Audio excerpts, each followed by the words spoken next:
Our second Public Utilities and Sustainability Committee hearing where we'll review proposed legislation around pollinator gardens and utility reselling. But before we jump into that, I want to give the floor to our host and thank them for hosting us here today in this amazing space. Hopefully people saw the pollinators as they walked in. But Bruce Harkey, President and CEO of the Franklin Park Conservatory, to share a few words. Thank you, Councilmember. It is an honor for Franklin Park Conservatory and Botanical Gardens to host the second hearing of the Public Utilities and Sustainability Committee. And as you mentioned, we're here in the Wells Barn surrounded by beautiful pollinator gardens. And so thank you for your leadership on this very important issue. The Conservatory is committed to connecting people with nature. And I think one of the great ways we can do that is through fostering more pollinator gardens in our community. So thank you again for all you do and for moving us in the right direction. We appreciate you for doing this work in our community and for hosting us here today, understanding the importance of our pollinators and giving folks a chance to kind of see how it can be done and can be done in the right way. So thank you for the education you're doing with all of our community members to help folks understand the importance of conservation and what this can actually look like. Thank you. We will start, so similar to last week, we have two kind of topics at hand. We have utility reselling and pollinator gardens. In a moment, we'll go through the revised language for the pollinator gardens, but we had some additional folks that did reach out to us about speaking on utility reselling. It's a bit of a smaller crowd, so we're going to let them go first, and then we will switch over to pollinator gardens to talk more. I will say, though, and I want to encourage anyone who finds themselves dealing with utility reselling issues to reach out to my office so that we can sit down with you to kind of understand the concerns and issues that you have been going through. You can email my aide, Chelsea, at clgolterman@columbus.gov. We have heard from residents that many of them who are dealing with issues are a little concerned and scared about potential retaliation for kind of speaking out on this issue. We know that that is a problem that exists out there, and so we still want to be mindful of those folks who do want to share their story and their feedback on what they are seeing. One is a resident who's 70 years old. She has cancer. She has been trying to get relief on a $400 electric bill for a 1,100 square foot apartment. Stories like these are the reason we even want to find a solution to this problem. The hope is to find middle ground where these companies can continue to operate while we also protect our residents. I'm grateful to the individuals that have come forward to work with me as we explore what middle ground may be. The testimony we received through the committee process will inform the final language. Again, everything that has been proposed is still in draft form as we take in additional feedback before it is brought to the full council for a vote. At this time, we have not changed the original proposal, but again, still taking in feedback on different ways we can work to shape the utility reselling sector.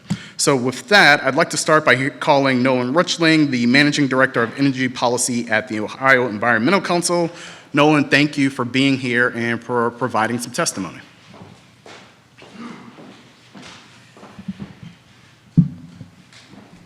Good afternoon. Can you all hear me okay? All right. Thank you, Chair Wyche, Councilmember Beatty, and all of Council for the opportunity to be here today. My name is Nolan Rutchling, and I'm the Managing Director of Energy Policy for the Ohio Environmental Council Action Fund. The OEC Action Fund's mission is to protect the environment and health of all Ohio communities and empower those communities to thrive in harmony with the environment. Our energy program is focused on a decarbonized, reliable, and affordable energy system. Transparency in how companies deliver and bill essential services is foundational to that mission. This applies to our water program's work as well. I'll be speaking from my policy expertise in the energy space, but I did want to make sure that was clear. The OEC Action Fund supports the goals of this draft ordinance around utility reselling. This proposed ordinance is a positive step towards equitable and transparent access to utilities in Columbus. First, it's important we define the problem, which is clearly Columbus residents are being charged unusually high prices for electricity and water, in some cases by utility reselling companies, prices that do exceed the standard service offering of our regulated utilities. That is why we are here today. Utility reselling without further regulation results in a loss of consumer protections. It is an energy justice issue. Currently, a submetering and reselling company dictates the cost in terms of utility service provided to customers. Crucially, a submetered customer loses access to some low-income payment plans, disconnection moratoriums, and billing protections enforced by the Public Utilities Commission of Ohio, or the PUCO. They also do not have the ability to utilize the complaint process at the PUCO if they believe their bill or disconnection due to non-payment is not fair. If customers cannot participate in the marketplace, which is the case if they are a submetered customer, they do not have the option to select lower rates, acquire more secure pricing, or to purchase from clean energy sources. Customers are stuck with their landlord's choice of energy provider. In this case, their only option is to move, which of course is not feasible for many folks. I want to acknowledge attempts are being made at the state level to address similar problems related to this issue. We encourage Columbus to act now, as residents are clearly still being unduly charged and impacted by utility reselling. In a November 2024 article on cleveland.com, a resident of Columbus was charged thousands of dollars for water and electricity per month through a submetering company, a utility reselling company. In that article and in complaints filed at the Public Utilities Commission, there are multiple examples of these extreme price hikes and no recourse for residents in those communities. This ordinance does not address all of the above issues. I do want to make that clear, but it does establish clear protections for our most vulnerable residents, those who are already struggling to pay their utility bills. Importantly, the exceptions in the ordinance do allow utility reselling that factors in common area charges and allows a property owner or operator to participate in the energy marketplace. This is important as it allows cases outside of standard utility billing while preventing price gouging. Submetering as a practice can be a helpful tool to supply power, including solar power, to customers. So allowing folks to navigate their property for different attempts at metering is important, but we want to make sure folks aren't being price gouged. The OEC Action Fund looks forward to being at the table to work on this important issue. Thank you for your time, and I'm happy to answer any questions. So, no, I appreciate you being here and for the advocacy that you both are doing at the state and local level. You talked a little bit about the state legislation, and I'm just curious if you can provide kind of your feedback on the status of those bills that are moving. Obviously, as a city, if there were things that are done at the state level that might preempt our ability to move forward or kind of change the calculus in terms of what protections exist, like we're going to take that in consideration as well as we continue to craft the legislation. But, kind of putting you on the spot, but you can tell me if you can just speak to those a little bit. Yeah, so there are a number of bills at the Ohio State House right now that do address submetering and utility reselling. First, let me just say, as someone who's worked at the Ohio State House in energy policy for a while, it's pretty tough to predict what might happen. So I'm going to talk about those two bills, but I just want to say off the bat, we encourage council to act as if those bills could not move, because they very well could not. Many things can happen in the legislative process. So do want to say that off the bat. There's two real approaches to this. The first approach, which is supported by the submetering companies, actually is legislation that we think goes in the wrong direction. It clarifies that those submetering companies are not subject to regulation by the Public Utilities Commission. There's a number of provisions in there, and it's all pretty complex, but we don't support that provision. I think it's a little friendlier to the reselling industry than we would be. Another piece of legislation that's, I believe, has been introduced or will be introduced any day now, bipartisan legislation, simply states that regulation by the Public Utilities Commission applies to the submetering companies. So it requires that those companies would be regulated like any other utility. So we do support that second legislation. I actually don't know the bill number because we've supported some legislators in draft form of reviewing it, but I'm actually not sure if it's officially on the docket yet. And appreciate the overview. Councilmember Bailey, any questions from you? Not this time. Well, Nolan, appreciate you being here, and thank you again for your continued advocacy and for the work that OEC is doing in the state as well. So thank you. Thank you all. Thanks. Appreciate it. Next, I'd like to call on Mark Witte, a resident who has experienced hardship due to living in a property that was managed by a sub-metering company. Mark, thank you for being here. Appreciate your advocacy, and the floor is yours. Thank you, Council. And a disclaimer, I just recently learned about the meeting and have reviewed the legislation. I'll be happy to answer any questions you have. I have somewhat of a unique perspective here. First of all, my name is, again, Mark Witte. I live in the Arena District. I've been a regulatory lawyer for 28 years dealing with utility matters in state commissions, primarily Ohio, Illinois, where I'm also admitted to practice, in about a dozen states. Frankly, it's an outrage that submetering of the flavor that we're talking about today exists in Ohio. This is not permitted in any other state, period.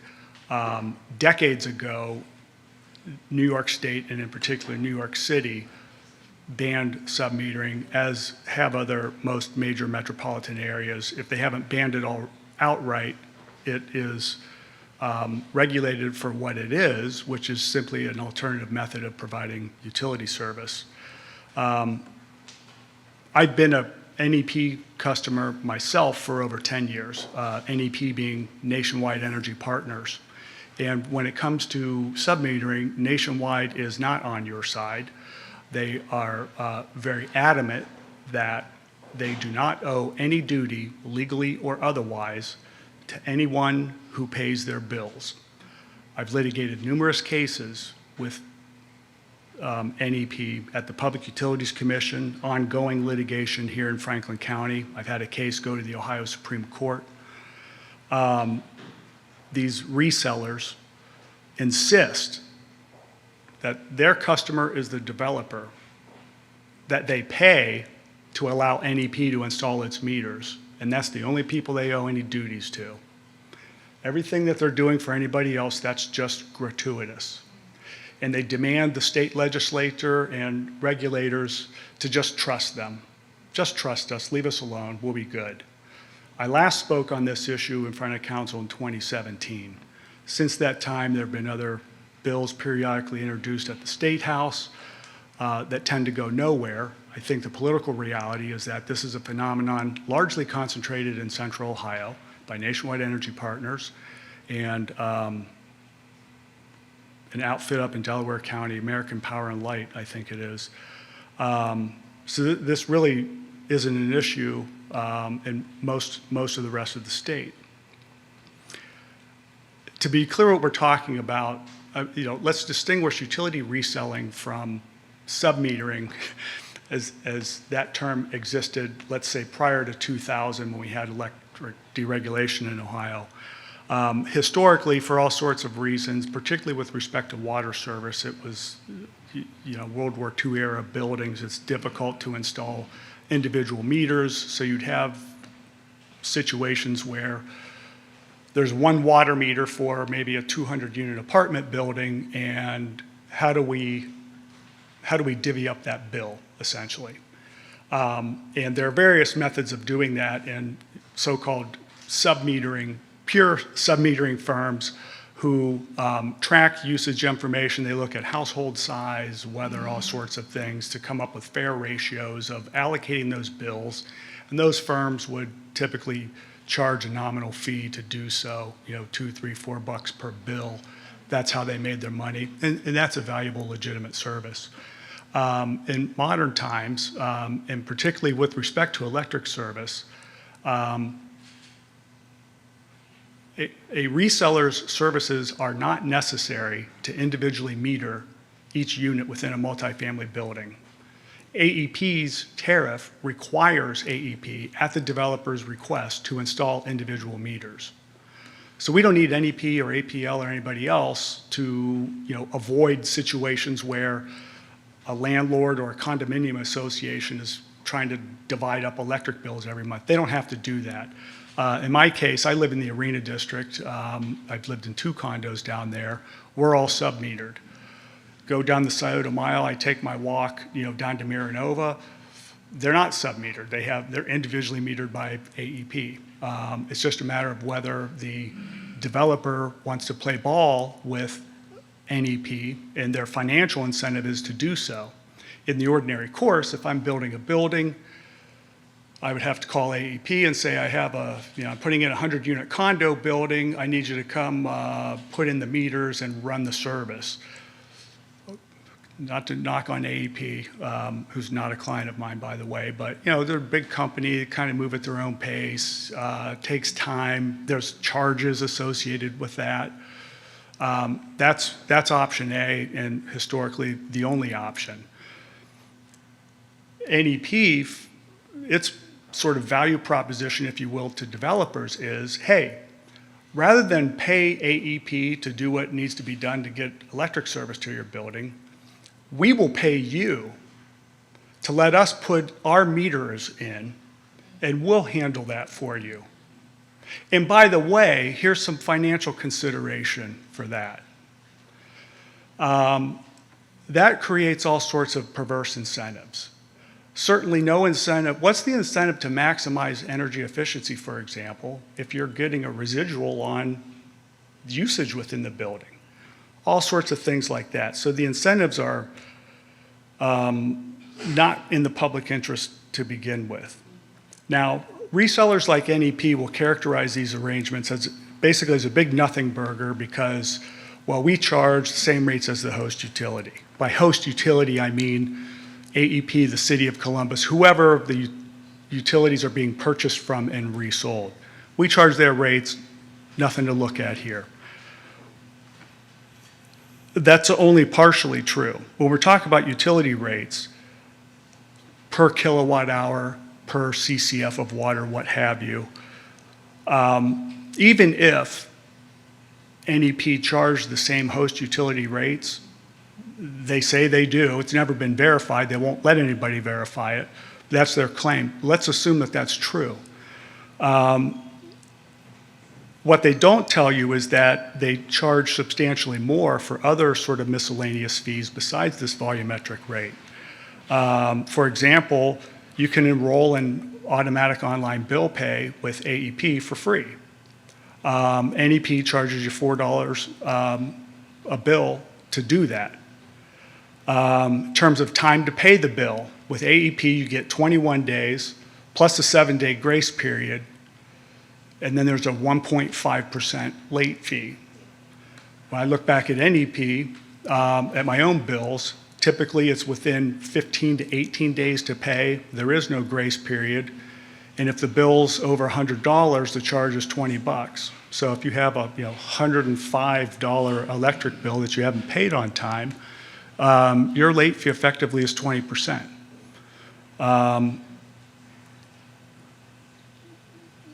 I think it's already been mentioned, there are, the PUCO, for example, has rules against disconnecting people in the winter. That typically, the winter reconnect period generally is, I think, October through April, something like that. I had the pleasure of being disconnected in November of this past year because NEP decided they're going to switch their billing systems, and so everybody had to re-enroll their account information. And apparently I didn't do that on the time frame of their liking, so I was disconnected till I paid to get reconnected. And part of the communication was, we have this great new system, you can track your usage, you can do all this stuff. Well, it turns out none of that is even functional. And you have one login to look at your usage, another login to look at your bills, but you can't go to those logins without going to the original NEP login first. It's kind of a joke. But back to, in terms of rates and charges, let's suspend disbelief and believe that a sub-metered customer of a reseller and a host utility customer, that they would have the exact same bills.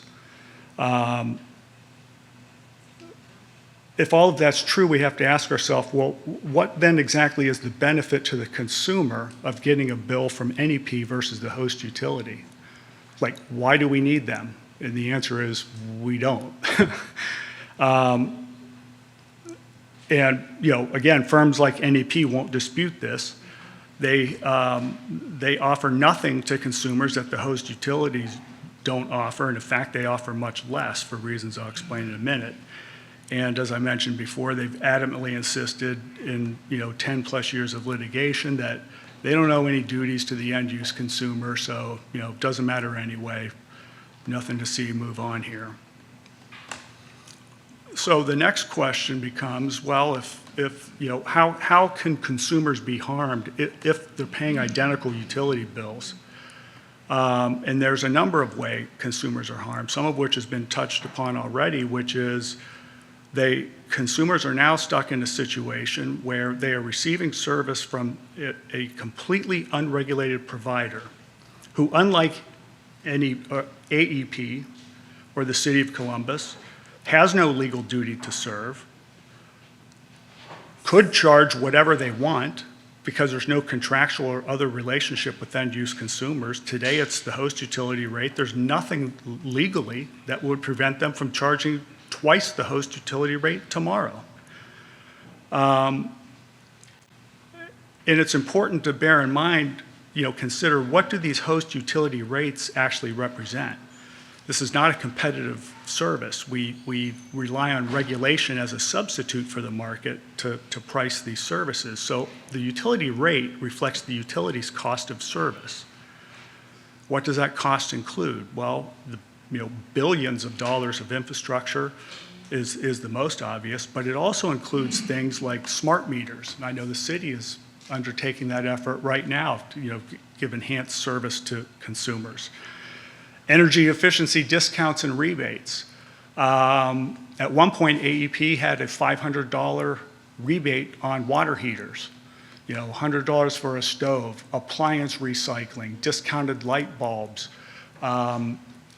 Nothing in life is free. That is all being paid by ratepayers. And so every bill you're getting, you are in fact paying for somebody else's rebate or something else that regulators have determined is in the public interest and fair that we sort of socialize that cost. So what happens is customers of NEP and other resellers, they're paying rates as if they got all those benefits and service enhancements, when in fact they don't.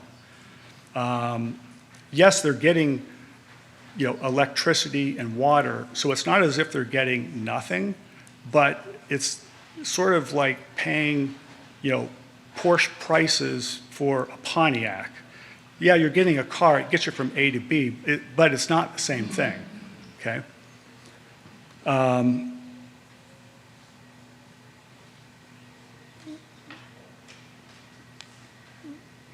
Again, in terms of host utility rates, part of AEP's, every electric bill for a residential consumer includes a monthly $10 service charge. It's a fixed charge that's intended to compensate AEP for fixed costs that don't really vary with usage. We need an electric line to your house. Whether you're a snowbird in Florida, you're not around, it doesn't matter. When you come back, you're going to need electricity. We've got to maintain all that stuff. Those are AEP's costs, not NEP's. Yet NEP charges every customer that $10.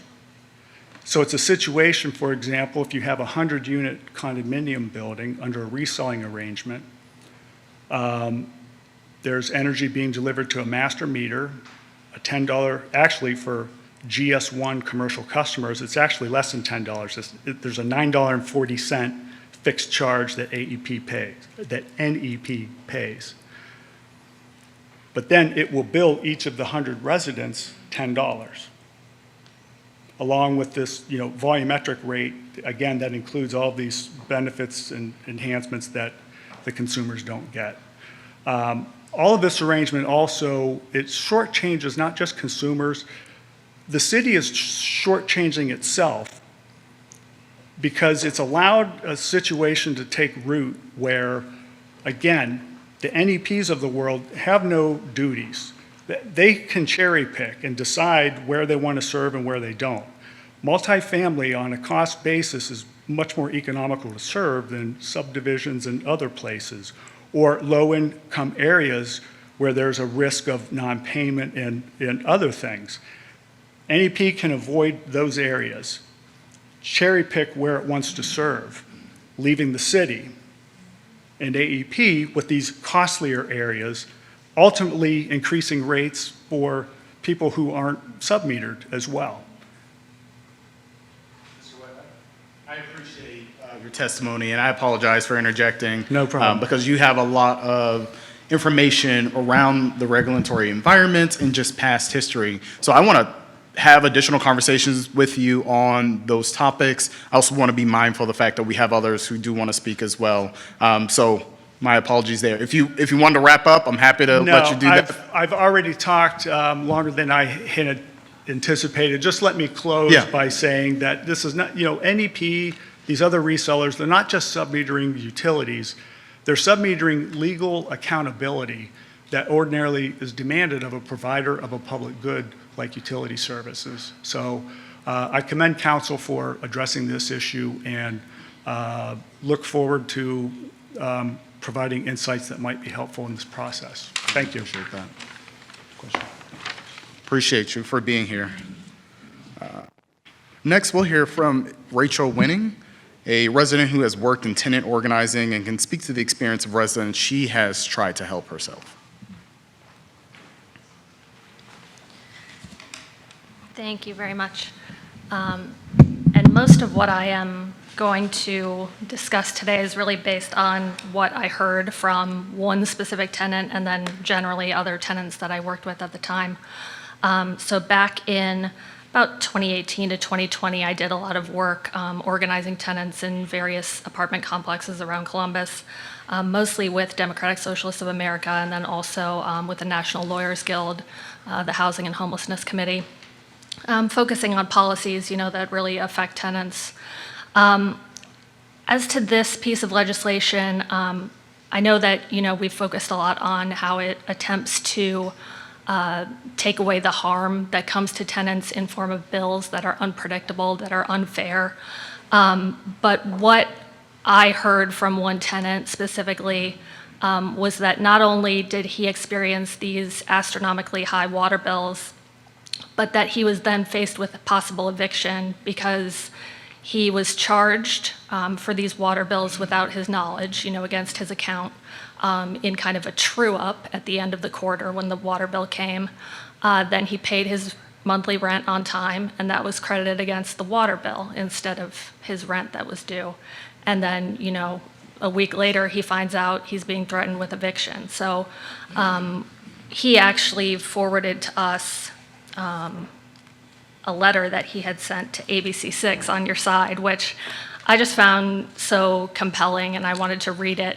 I did reach out to him to see if he wanted personally to come and speak, but I know that he does work for a state agency and probably does not want to put his name on things, so I also redacted the document that I'm going to give you so you can read it yourself.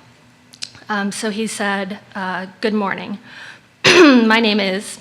I am a 64-year-old single man. I'm having a serious problem with my apartment complex and desperately need someone's help and/or guidance. Over the past few months, my water bill has been increasing at an astronomical rate. My first knowledge of the increased bill came in the form of an eviction notice. I had paid my rent on their online site, and the water bill came sometime afterward. What they did was apply my rent payment toward that bill, then sent me an eviction notice as though I had not paid my rent. I was absolutely upset with that, but had no recourse but to accept their forbearance agreement to pay the bill under threat of eviction. The next subsequent billings were extremely high as well. Mind you, I am 64 years old and live alone. My previous bills were in the $80 range, but the last bills rose to $101, $545, and then $938. When I contacted the complex management, they stated the bill was based on water usage. When I advised of my previous billings and the fact I live alone, they had no answer, but offered the forbearance agreement to pay it. When the subsequent high bills came in, I contested those as well, to no avail. So I paid them because I didn't want the eviction being held over my head. I contacted the Division of Water, and they concurred there must be a leak somewhere, to which the complex stated they checked and found none. They just had to replace the water heater just last week. I have no way to attribute that to the bill, but it could be a factor. They also just sent me a notice to enter on April 11th to repair a water leak next door. The main shutoff and meter are on my side of this duplex. So he lived in a duplex, the other side was actually vacant, and so they were giving the entire bill to him because that was the only usage that they could account for, but there was a leak on the other side. So he said, I just received the latest estimate billing, and it was $312 for the month. I can't continue to pay these charges, and I am unable to move at this current time. I desperately need help from someone to get to the bottom of the issue or compel the complex to locate the problem. And then, he wraps up asking the TV station for help. But I also have the emails that he sent back and forth with the Columbus Division of Utilities. They basically gave him as much advice as they could, were very helpful, but eventually they got to the point, and I wrote down what they said, because they advised him on where he might look for a leak, who else he might contact, but at some point they told him, unfortunately, if your landlord is not willing to correct whatever plumbing issue that is occurring, we are unable to assist. So he literally was left with nothing that he could do. And in this situation, if we had this legislation, he obviously would have more options. He would have somewhere else he could go to address these astronomical bills that were not caused by his usage at all.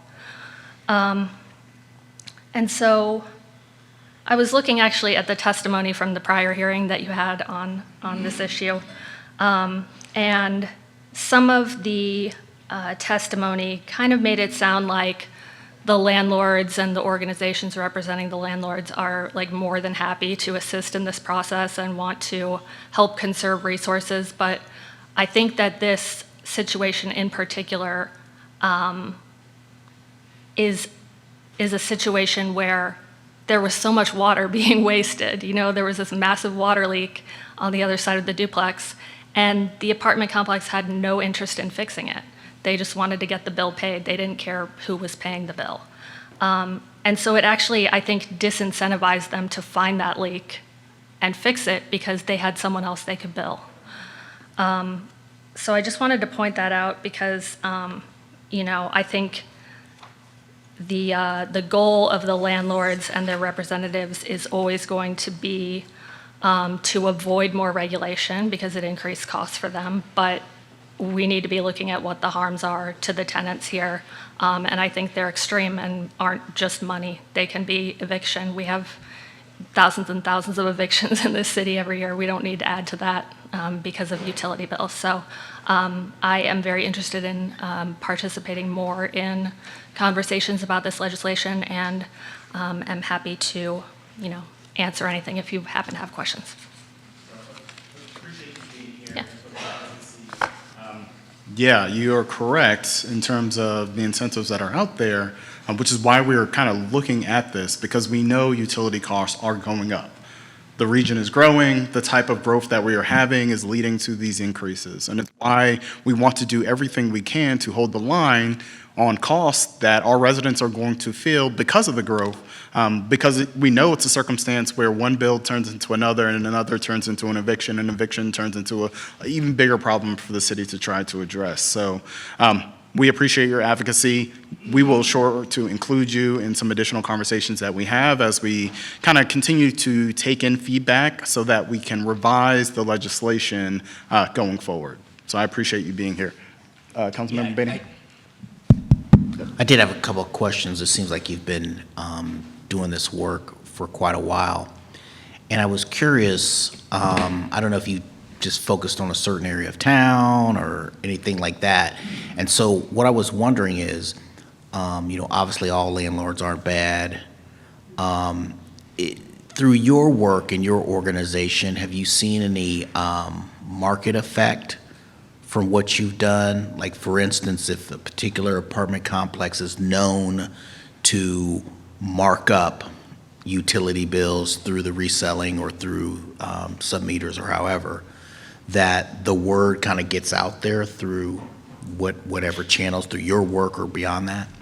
That's a good question. And I didn't specifically focus on sub-metering. It was just on, the issues that tenants are facing legally with unfair fees, evictions, the conditions. But You can do it broader to that. yeah, but to your point, I think that complexes definitely have reputations, and certain management companies have reputations. I don't think that tenants in Columbus have the opportunity to shop around like that. If we had an abundance of housing, I think definitely it would become a factor for people. But in my experience, most tenants in Columbus do not really have many options on where they can live. It's what can they afford. So, Okay, thank you. Thank you again for Yeah. being here and for your advocacy. thank you. Next, we have Sharonda Link.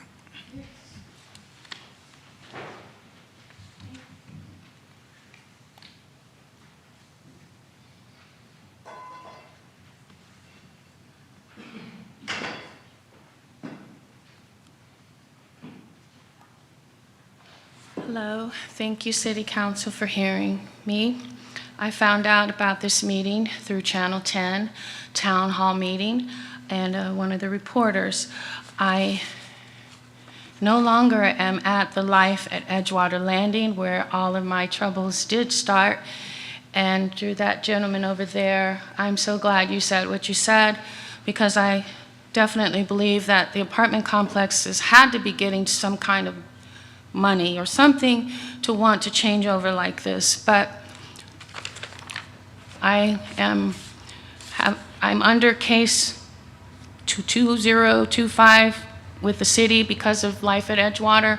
I'm with the Legal Aid Society. What happened to me was midway. I was a flat rate lease tenant. The reason they can do this is because there's no paperwork on it. When the changeover happened electronically, I got this. This is an eviction notice. Even though I was paying my rent every month on time, when that electronic sub-meter lease thing took over, I got $300 back something. 300. That means 3 months went by that they claimed I didn't do something. So when I took it to the lady and I said, well, what is this? She said, from Life at Edgewater Landing, we don't know how to separate the flat lease from the sublease. So my job is you come in every month and I'll adjust it. And she did. This is $300 that she took off of my stuff. Well, it still bothered me because she said, you don't have to worry about this till your next lease. You're still flat lease.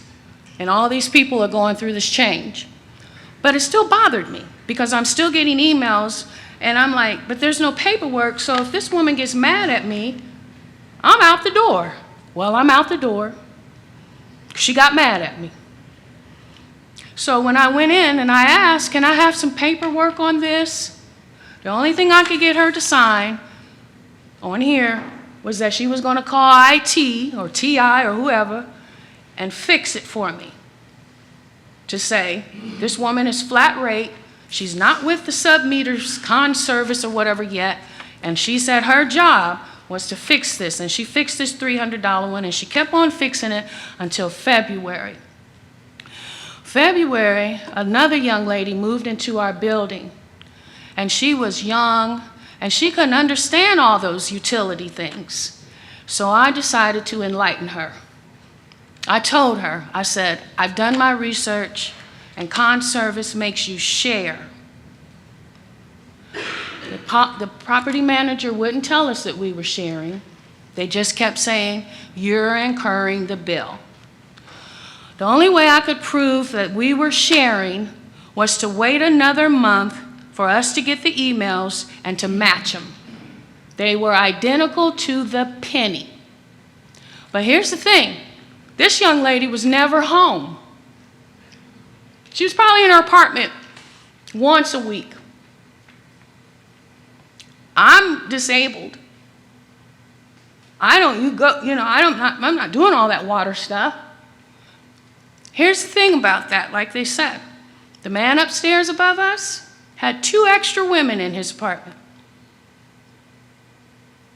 Now, Service said it was only 4 people in the building, but it was actually maybe 6 or 7 because he had more than 2 women sometime.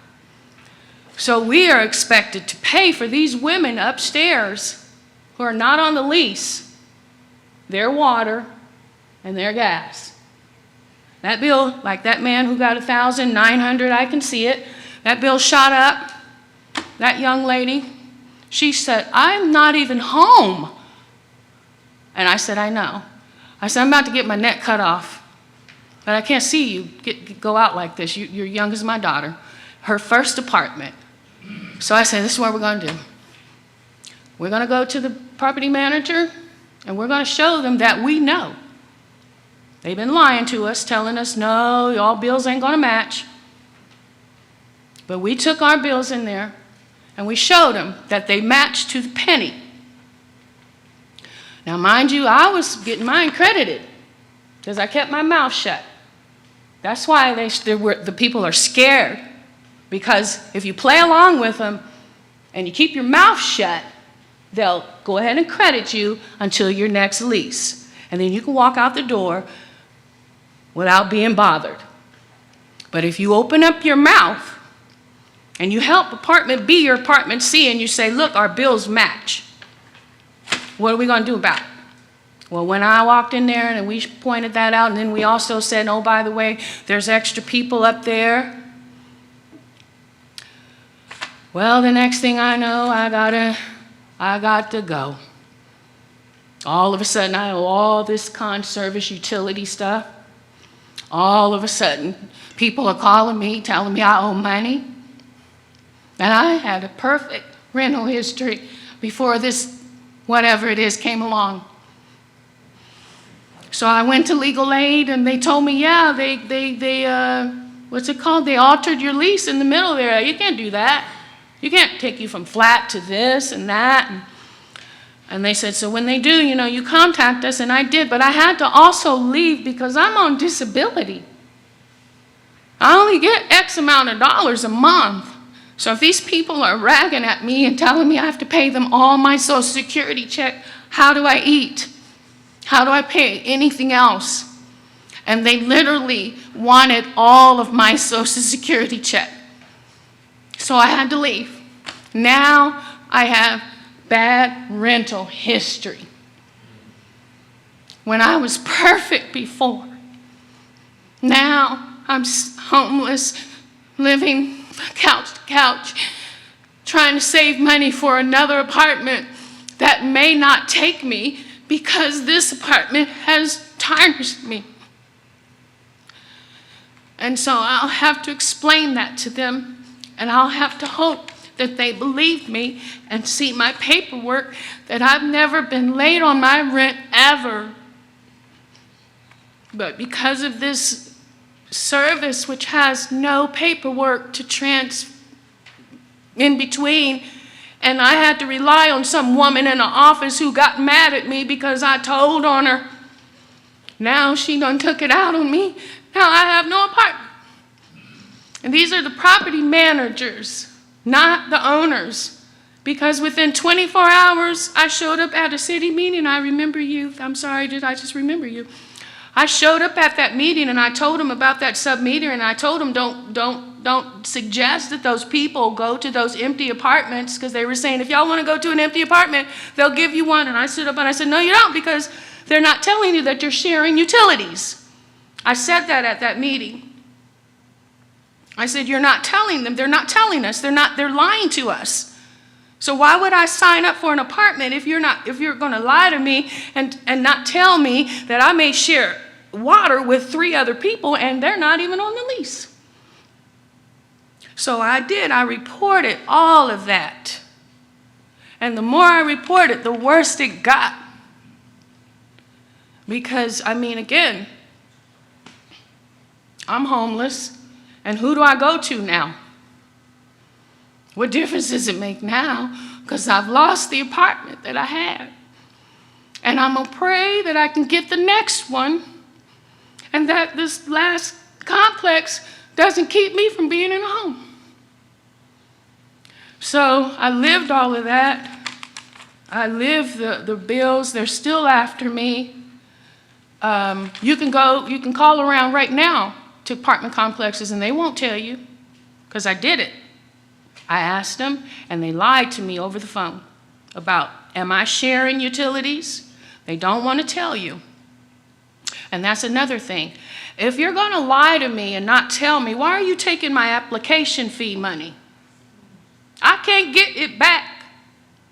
So why are you taking it if you already know that when I get the apartment, I'm going to find out that I'm sharing and I'm going to leave? But you already made $65 off of me. And plus 10, 20 other people who paid that money and decided they wanted to leave. Now let's talk about when I'm ready to leave. They're going to sue me, and they're suing me now. They're suing me because I told on them.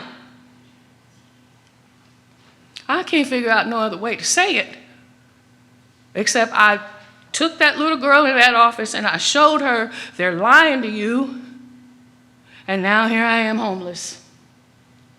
To say that it's okay if y'all want the sub-metering and whoever's wanting it, just don't lie to us. Give me a piece of paper, explain to me what I'm doing, let me know I'm sharing, and give me the option. Then if I have the option, like if the woman would have gave me the option when this happened, if she wouldn't have lied to me, I would have started saving my money and I would have walked out when my lease was over. Scot-free, with no debt. But she lied like a prisoner and held me there. And I'm gonna wrap this up. Let's talk about the people who, like that man, have to stay there. I have 14 grandchildren. I feel guilty. I felt guilty thinking about them coming and staying with me 4 or 5 at a time sometime. That's water, that's gas. I felt guilty. Why should I ask another person to share my expense, especially if I bring in extra people? Now, if I decide, well, I can't afford to go, I'm going to stay, I would tell my grandchildren, you can't come spend the night. You can't stay. Because GAM does not want to spread your costs to other people. It's not right. So basically, a sub-metering situation to me is a prison. A prison. If you want to be fair to your neighbor, I wouldn't ask one person to come visit me if I was to be fair to my neighbor, because my neighbor would have to take on the cost of all my visitors. Thank you, City Council, for listening to me today. I hope that y'all decide, like New York and California, everywhere else, we don't need this. And we should be able to afford to put in individual meters so that people can individually pay their bills, because that's another thing. My utilities was never late. I never had any late charges on them, but now I do, and I'm not even there. Thank y'all. Ms. Link, thank you for being here. Thank you for your advocacy. I'm sorry you are going through that. I want to stay in touch with my office because I want to see what, if anything, we might be able to do. It is always interesting when a council office comes calling, people like to change their tune. So I want to follow up with you. Did you have any questions or anything? Thank you for being here. Thank you.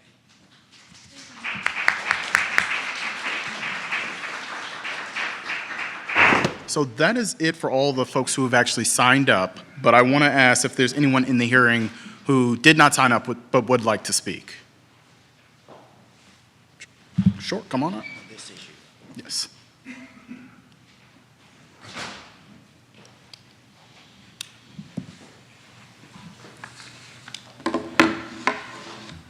And if you could just introduce yourself as well. Sure. Thank you for allowing me to be here today. My name is Joe Ritchie, and I'm here to advocate for fair utility billing and stronger protections for renters in Columbus who are impacted by the unchecked use of utility submetering by landlords and third-party billing companies in multifamily properties. As the CEO of Community Building Partners, I work with nonprofit housing sponsors across the country. I have over 40 years of experience and have been involved in the development and operation of more than 11,000 multifamily units in 21 states.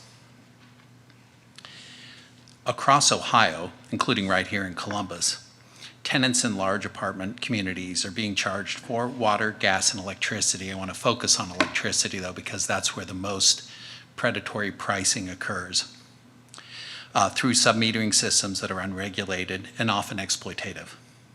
Landlords and private companies act as de facto utility providers, billing tenants at inflated rates and frequently adding administrative fees, penalties, and service charges. Importantly, they also benefit from the ability to bulk buy or enjoy a lower rate for larger usage and then mark it up to the retail rate. That differential can create significant profits. Tenants often do not have a choice. They cannot shop for a different provider. They're required to sign leases that include utility charges managed by a third party with no transparency, and as the other folks testified today, no recourse or no easy recourse. The Office of the Ohio Consumers Council, the Coalition for Homeless and Housing, and others have documented widespread abuse of submetering. In their 2024 testimony to the Ohio General Assembly, they warned submetered tenants are being charged more, have fewer protections, and are often ineligible for utility assistance programs. Those programs like HEAP and PIP require a direct relationship with a regulatory utility provider. Without it, they are losing money.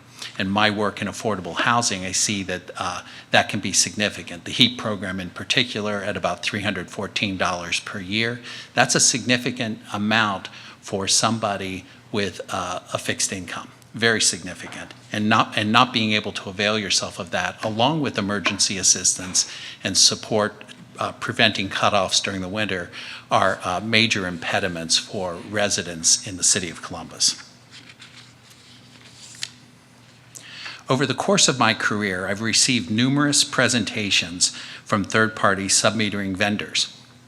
Each time, the pitch has been the same, quote, free money for multifamily housing operators, generated by charging tenants for submetered utilities at rates above the actual cost to the regulated providers. In all cases, I have strongly discouraged the use of submetering to clients, partners, and sponsors that result in extra payments from residents. My reasoning is simple. In order to preserve a fair and ethical landlord-tenant relationship, the property owner must be transparent about all charges. Residents deserve the ability to make informed decisions about the total costs of their housing and to compare rental options fairly in the marketplace. Without that ability, consumers are taken advantage of. And for those who require affordable housing, and the city is tremendously supportive of initiatives to create more affordable housing, submetering, third-party resellers and submetering create a countervailing weight that undercuts the initiatives, the effort that is being made by the city in its multiple efforts. And so what I see is that the same dollar that is being used to support especially affordable housing, subsidies, front-end subsidies, rental assistance, emergency assistance, is being snapped up by predatory submetering vendors who take that money and create an additional burden on the city. The unintended cost, obviously the cost is tremendous to the tenant, but the unintended or unrecognized cost is that from the rest of us in the community who have to find different and greater ways to continue to support affordable housing or create more or preserve it while these costs are becoming inflated. The pitches that are made by these vendors are very clear. The increased revenue, they call ancillary income, increases their revenue. In Columbus, Ohio, an additional dollar of revenue is worth, in an appraisal, about $14 in value. So you can see that $1,000 of additional revenue is an additional $14,000 of value. And so you can see the impetus for landlords and multifamily owners to hide the ball, to say that this is nothing. I think somebody mentioned that the comment was a nothing burger. It is significant. If it weren't significant, these companies would not be so successful and would not have been listed so many large multifamily operators. So my interest in being here today is to attempt to rebut that a little bit from the perspective of a property owner who represents other property owners, especially those in need. Thank you, and I'm happy to answer any questions you may have. Appreciate you being here and for your advocacy and perspective, right? Because it's true, the first hearing that was very pro, this is helpful, this is going to conserve, this is a benefit to residents and property owners. But we knew that that was not the case, or we would not be investigating this. So having that different perspective is definitely helpful as we continue to work through the art of the possible in terms of what protections might look like for residents. Do you have any? I do. Mr. Ritchie, thank you for being here. And this is just, I want to rely on your expertise while I have your expertise and your knowledge and experience. When we talk about the utilities and you spoke about electricity as the worst culprit, and we're talking about usually, water, gas, electricity. Are you seeing the same thing in the marketplace for internet services and the bulk, bringing in the bulk internet providers as well into multifamily? Because that is now the internet, or I hate to call it cable, but whatever would give you internet in your house, that is now starting to become the new utility. I do see that. I'm not seeing the predatory effect of it, but there's a vast difference between the bulk buying of internet and cable and the delivery to individual residents. And I can give you an example, a property that we operate for four nonprofits, Corbin Commons on Agler Road. It has the cable and internet bill was approximately $125 a month to seniors. And we have some housing, so it's all affordable housing. So that's a very significant bill. We called the utility company and said, don't you have something special for seniors that are on fixed incomes? They said, no, we don't have anything like that. But we have something for you. And I said, what's the something for me? I said, well, if you'll bulk buy it, we'll take that $120 down to $29 per month. So we looked at it and thought, well, if it's $29 a month and we bulk buy it, we'll just meet with the resident council and say, you guys want to get a bulk buy? We'll just drop the price. Whoever signs up, we'll pass the benefit along, which we did. But I can see the potential to change that. That's a 90-unit facility, to change that into some kind of predatory opportunity that is unregulated. Now, the ability to bulk buy and deliver it to your residents, it seems like that's a nice amenity. So maybe people should do that, but not necessarily to try to raise that additional money and capture it. So it's out there, and it's a potential predatory environment. Thank you. I see you out here, council member. You're asking some questions. Yes. I just want to say something on what he asked. Yes. I'm sorry, can you come on to the mic? I'm Mr. Thank you for being here. Thank you. But I had that experience as well. With the internet, they prey on older people, and when you ask them about the services, they fast talk you, and then they sign you up for things that you didn't ask for. Once I got a phone that I didn't order, and then I asked the man, was he for Imprint Sure? I said that. Are you for Imprint Sure my bill is going to just be $60 a month? He said, yes. Well, come to find out, predator on me, he signed me up for that phone, and because I didn't turn that phone on, they penalized me or something.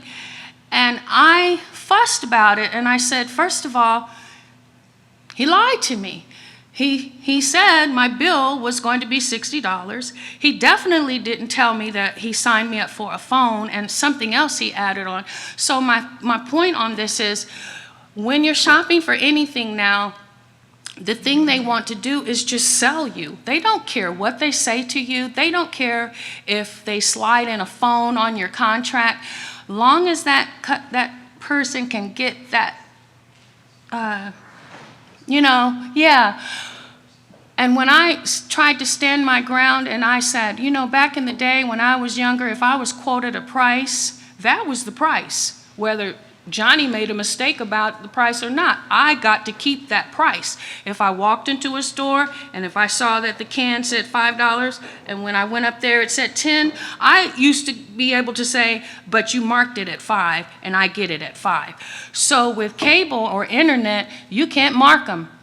They can lie to you all day and say, well, yeah, I told you that, but there's nothing you can do about it. Because if you want the internet, which we all do, we all need it, we can't go without it now. And basically, I don't want to say the company, but they told me, you either take it or you don't. There's nothing you can do about it. I said, well, you could at least honor me with some type of credit for this gentleman lying to me and having my account go disarray. And they said, okay, we'll do that. So they gave me I think a $30 credit for the month to say, we're sorry that we lied to you and set up a phone on your service and then, shot your internet up when you didn't turn it on.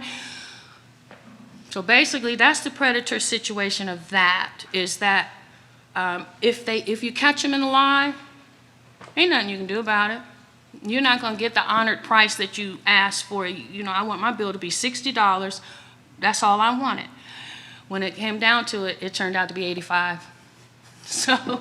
Thank you for your advocacy. Was there anyone else that wanted to speak on utility reselling before we shift? Seeing none, I appreciate everyone continuing to provide that feedback. Again, if there are concerns, issues, comments that you want to make, please continue to reach out to my office. This is a working document, right? The more feedback we can include in terms of how we shape the next version of this, we want to take that into consideration. So appreciate all those who've spoken today and those who have reached out, and we'll continue to work through this, through the committee process, and then kind of come back to folks to kind of let them know what we've kind of come up with and how we can make it better going forward.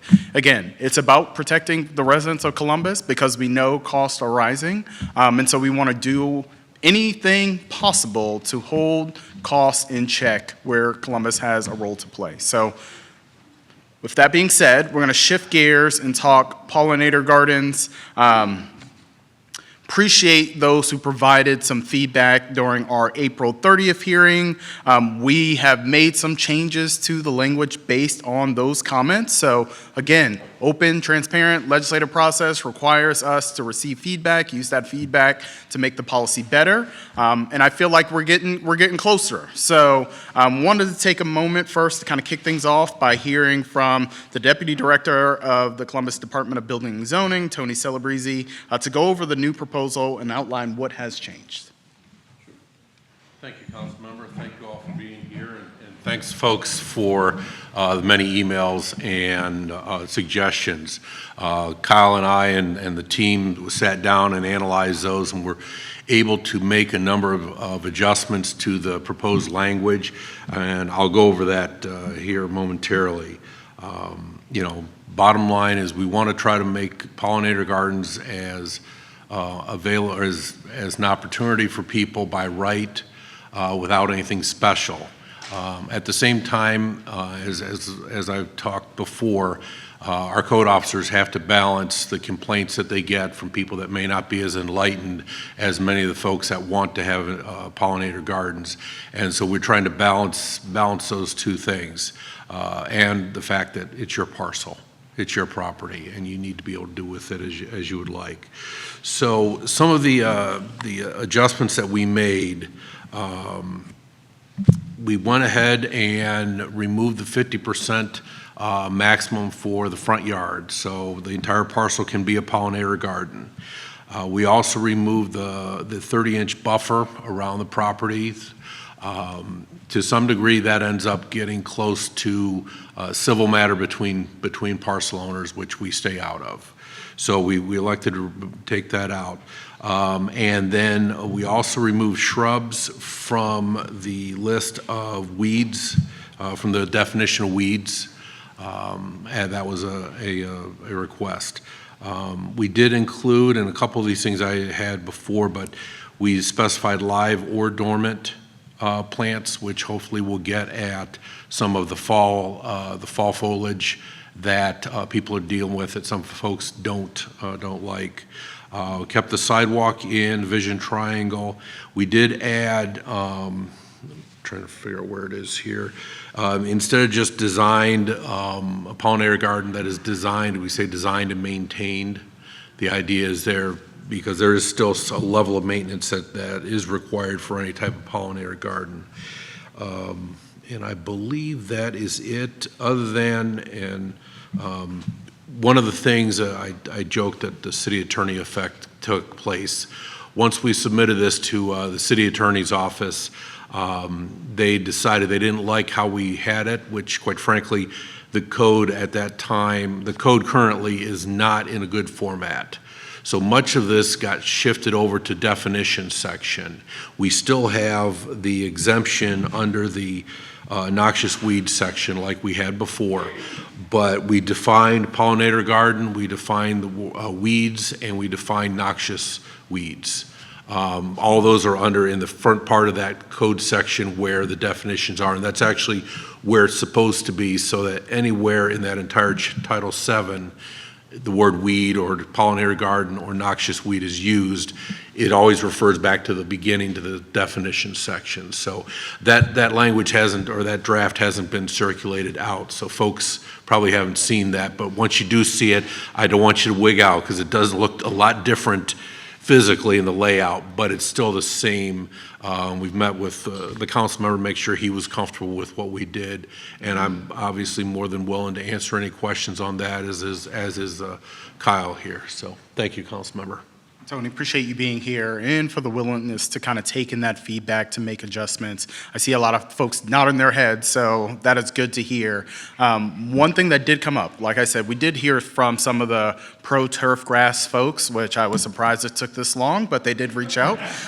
But they were adamant and concerned that this legislation would now just allow folks to allow their grass to never be cut and become overgrown. He just talk to that, and is that allowed based on the changes that we're making in this code change?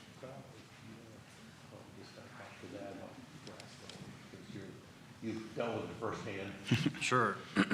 So as far as turf grass goes, and what I guess has been standard for Columbus for many years, yeah, we do still have a limit of 12 inches for grass growing in a normal parcel for prevention of a health hazard or a safety hazard for neighbors, for community members, for the public walking down the street. But yeah, as far as is that pretty much covered? Yeah, Okay. yeah. I mean, we one of the things that they use, I talk about trying to make things as easy for our code officers. They've got 3 chapters of city code that they have to learn and know how to enforce from for their job. The 12 inches, and I know that there are other cities that have different height limits, but we have, all of them have this in their car, a piece of paper. They don't need a tape measure. They can put this down on the ground and show somebody that, yeah, it's higher than 12 inches, and so you need to get it cut, or we will go ahead and escalate it with a violation and run through our process. But we're always trying to make it, they've got a tough job, they do it with a passion, but also trying to make it as easy as possible for them to accomplish that job. So with the change that we're proposing, would code officers still go out to check property? Code officers, code enforcement is a reactionary endeavor. It's based on complaints because, you know, things that one neighborhood would accept, another neighborhood wouldn't. So, you know, I always joke about parking on the front lawn. Some neighborhoods in Columbus, no way in the world. You park a car in your front yard, somebody's going to call code enforcement. Other areas of town, they're just trying to get by and they don't care where you park. So it's more of a complaint-driven system. So if somebody does call and does complain, one of our officers is going to go out, is going to investigate. And in this case, you know, we've got under noxious weeds, we have this exemption in there. And they're going to look at it, they're going to determine whether it is noxious weeds or just overgrown, or whether it is actually a pollinator garden that is doing a benefit for the whole neighborhood and for the city. And if it's the latter, they're going to write that up in our management system and close that case out and walk away. They have all code officers have access to previous inspections, whether it resulted in a violation or not. So if we get 2 weeks later, we get another complaint on that same parcel, they may still go out and just talk to the neighbor or talk to the homeowner, but they already have seen that it's been designated. I shouldn't use the word designated because we're staying away from that, but it's already been determined that it's a pollinator garden as opposed to just weeds, overgrown weeds.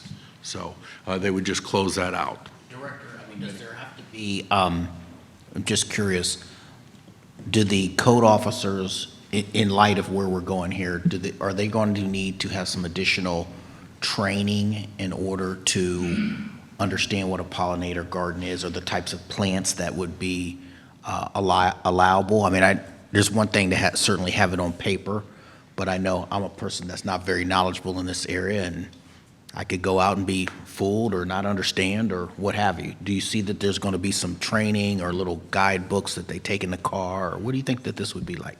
Yes, Councilmember, we have ongoing training, and this will be worked into it. You know, it just depends on what portions of the code get changed at different times, or we see that officers are having trouble with the section. We'll work that into the training schedule. And the wonderful thing is they all have their cell phone and they all have the identification apps on there, so they can at least work through that to help out. And so, and I always tell our officers to try to fall down on the side of the property owner, so that, you know, we don't want to nitpick, we don't want to, you know, hassle. You know, we're just trying to make sure that property is maintained within the city. So, Thank you. Appreciate the overview of the changes and kind of answering those questions. We did have a number of folks also reach out to provide additional testimony tonight, so we'll kind of go through that list. Next, we have David Rosemond, the VP for the Friends of Alum Creek and Tributaries. David, thank you for being here and for providing some advocacy. Sure. Hello, Councilmember Wyche, Councilmember Betty, Department of Public Utilities and Sustainable Committee members, city staff, and guests. I'm David Rosemond, longtime homeowner, 35 years plus. My 35-year-old house has a 1/4 acre property with perennial gardens, both native and non-native, and woodland ravine. I'm an environmental advocate, a longtime board member, serving currently as the Vice President of Friends of Alum Creek and Tributaries, otherwise known as FACT. FACT is a 27-year-old local nonprofit serving as the voluntary steward for the Lower Alum Creek watershed, which starts at the Alum Creek Reservoir Dam going down to Three Creeks Park. We're standing presently within the Alum Creek watershed. The main stem is just right to the left here. It's a little confusing because further down when you get to High Street, suddenly you're in another watershed over there with City Council, but we all live downstream. I support the proposed city code changes relevant to including pollinator gardens, but with some questions and comments to which I just heard maybe some answers by Director Celebrity, so thank you very much, but I'm going to go ahead and just put them out there for the record.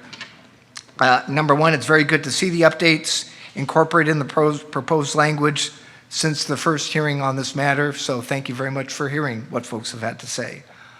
If I'm interpreting 709.03 Section A correctly regarding the right-of-way or tree lawn strip, or whatever we call it, between the sidewalk and the curb, that disallows brush, shrubs, vines, and grass? If so, then what is allowed there? And what about green landscaping around the mailboxes that's fairly typical that you see all over the community?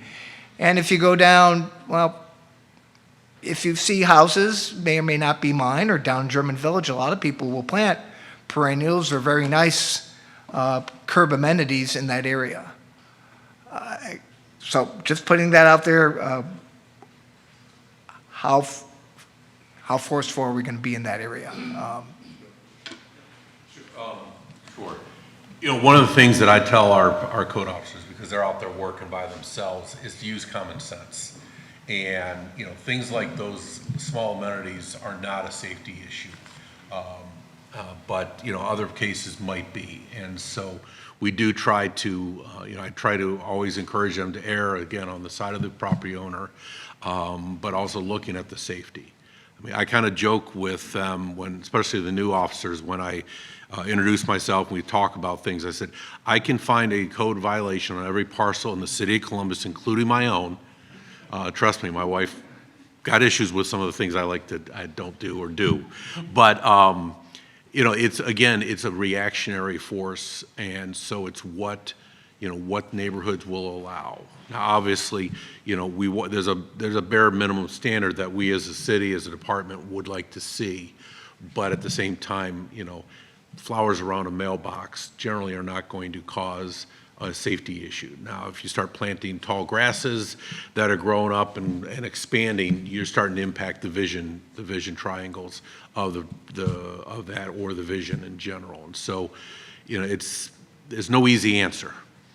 So. Absolutely, and I just wanted, for the record, we're looking at a document that's going to be accepted perhaps by City Council moving down the road, and to be subjective is, well, that's why we have a lot of lawyers out there. So I want to say, I think the reason, though, for having that vagueness on those strips are, if there is work done in the right-of-way and those areas are torn up, the city doesn't want to be liable or make anyone liable to put something in that they do not have the expertise to actually install. So that people need to be aware that if you are going to plant something there and it is disturbed, it may not be restored back to how you had it in the first place. Been there, done that, respect that, understand that, and we even have, well, yes, I'll move on. Define health hazards. You don't have to answer that now, but to me that is, again, perhaps vague, subjective. Define native plants. Native. Now, Director Celebrity's referenced just a few moments ago another section that I'm unfamiliar with. So is there another section, outside nuisance, of what is not considered non-nuisance? And I worked with FACT and other groups with Columbus Recreation Parks, even trying to adopt what are considered acceptable trees and shrubs nowadays, and what are not. So I just want to know, is there a native plant list that's going to be out there? And then we also have to ask, native to Ohio or where? What if a plant is a beneficial pollinator, but a cultivar or non-native, such as, you know, there may be, this is a great park to see examples. You may see a daisy, but there's many different types of daisies. So the word native can even could be a hang-up. But again, I understand that we're trying to encourage the pollinators, and it's all beneficial and good, but am I going to want to see some of the things that are more, a dandelion is native as well. Here's an example. Your listed pokeberry or pokeweed is a native. Why is that included? What's the rationale? I have pokeweed. The birds love it. And we can go on and on. There's other experts in the room here that can talk about that. So I don't even know why some of these are listed as nuisance. All right, and our landscaping shrubs, annual flowers, roses, all non-native species, planted within many yards allowed or disallowed based upon these proposed standards. And I heard you say something about, well, we took shrubs out. I did not see that because that was not redlined in this document, so I did not see that. Number 6, these are just my questions. What is, and I'm not a lawyer, what is shall suffer to grow? Okay, you don't have to answer that now, but what is well-maintained? Please define that and these subjective, somewhat arbitrary qualifiers. And I'm glad to hear someone mention earlier about live versus dormant or dead. Many of us don't usually cut down, remove spent flowers and stems or dormant until the following springtime because there's seeds that the birds will eat. There's habitat for overwintering wildlife, insects, et cetera, et cetera. I just started cutting mine down just a few weeks ago when the new greenery came up. And again, I know it's complaint-driven, but I just want to make sure that everybody recognizes, is that considered well-maintained or not? I've had issues with some of the parks that we've adopted within the FACT area as far as how we shall maintain these rain gardens or these pollinator gardens, such as we have going on at Mock Park. Anyway, I appreciate your clarifications. For the record, thank you for adopting the proposed city codes changes to include pollinator plants as a beneficial, natural, sustainable resource for our community, the wildlife population, and our overall environment. Thank you. David, thank you for being here and for the advocacy. Obviously, we'll take that feedback back. I don't want to have the deputy director try to go to each point because we know we have others who also want to speak as well. But we appreciate you pointing those issues out to us. My pleasure. You're welcome. Next, we have Alexis Nicole. Thank you for being here again and for providing continued advocacy on this issue.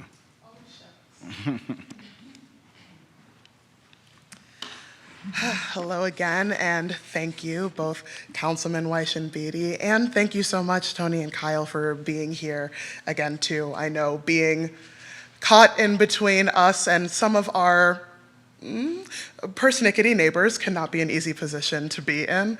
And I just wanted to start by saying I really appreciate you guys for meeting us where we are and for the proposed amendments to the original pollinator garden additions to the code. Honestly, everything that's happened so far has taken my particular yard from being just one giant code violation back to being the nice, pleasant, peaceful pollinator garden that it was intended to be. Michael Keeler, who designed and installed my yard, was the first person I texted when I got my ticket last summer and can attest to the, as the kids would say, crash out that I experienced because of fearing that we were going to lose what was a lot of hard work in both design and install. So I just want to start by saying I really appreciate you guys for hearing us out and for those amended changes. The things that I have to bring up are no longer things that I, think need to happen. I'm going to mention pokeweed if you put a microphone in front of me. I was just gathering some earlier today. I was divvying up which plants in my backyard get to stay for the birds and which ones I get to harvest for me and my family. So I will advocate on behalf of that particular plant. I think that there is a lot of fear around it due to its, I'm super poisonous sometimes, but not super poisonous other times. And people think the berries are beautiful. And when they hear that they're not edible, I think a lot of people get afraid that kids or pets will get into them and want them gone. But we do still need those resources for our local birds, especially during the winter time, and for a lot of our native insect species too. And the only other thing I wanted to say, and I don't even know how this would necessarily find its way worded in legalese into the code, But what you said about one of your officers being able to find a code violation on every single lot, including their own, it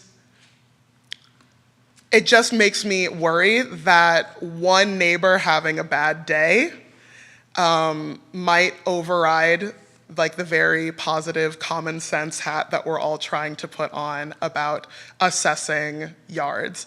And and I honestly do not know what can be written in to prohibit that from happening. I think people are going to butt heads about what does and doesn't make an attractive yard. They have and will continue to do so. I also really appreciate the specificity of turf grass for people who want to have lawns, as there are a lot of native grasses and sedges that don't look like turf grass at all that I know a lot of us have and would enjoy being able to maintain in our yards. But I mostly just wanted to come up here today and say thank you guys for hearing us, and I'm feeling very hopeful about the amendments, so thank you. You for being here and for the advocacy. We make changes based on what we've heard, and so that's why we're able to do so. Yeah, government works, you know, when people play a role. The challenge is always going to be, this is a culture shift for a lot of folks, right? So we're gonna still get those calls. Hopefully after those calls happen and folks are educated like, hey, this is a pollinator garden, this is what they're trying to do, we can start to change that mindset. But that's gonna take even longer than putting this policy together. But as always, appreciate the advocacy that folks are bringing to the room. Next, we'll hear from Bettina Cooper with Nature Wise Columbus. Bettina, thank you for being here.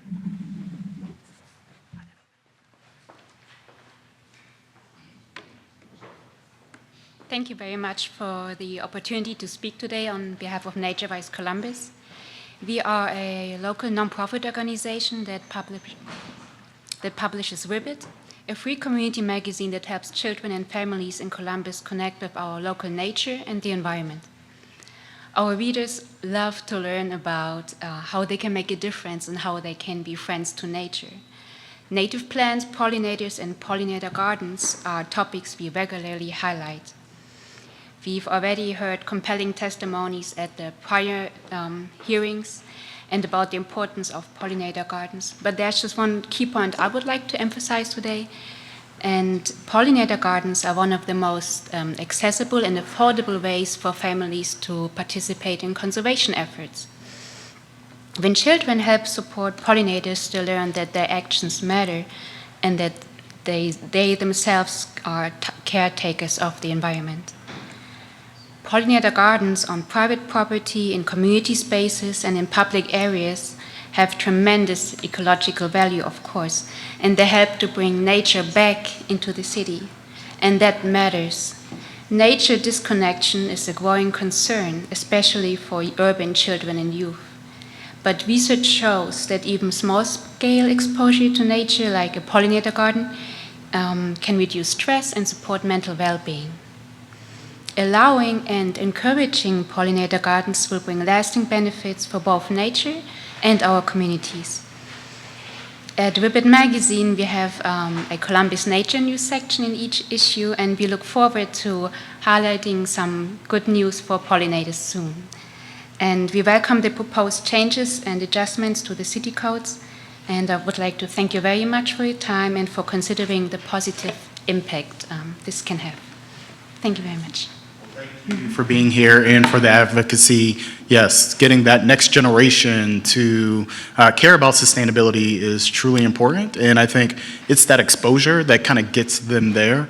I try in my own house. I got 2 little people who are there. I also got a wife who's at a different part of her journey, and it's splitting my children right down the middle in terms of my son, who's 5, is like, oh, we got to get those dandelions out. And I'm like, whoa, bro, where'd you come with this? But having that education for that next generation is how we will make the wholesale changes that we want to see across the country. And this is just a small change, but has very large impacts for what can happen in our region. So appreciate the work that you're doing to kind of educate our little people, to kind of get them to understand the importance of sustainability, and for being here today in support of this legislation.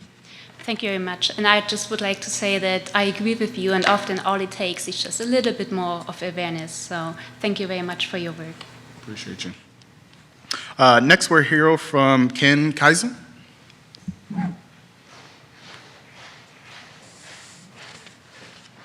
Thank you, Councilmember Wyche, Councilmember Beatty, for being here and organizing this. And I especially want to thank Mr. Celebrezze, who I think did an excellent job of preparing the changes that we see. I almost feel bad about having to be here, almost. So just a few comments I wanted to raise. First, I applaud the council's sense of urgency in making these changes. I feel that time is vital, particularly with summer coming on, when these pollinator gardens are going to be at fruition and most beneficial, and that it is important to get something usable on the books that can later be updated as needed.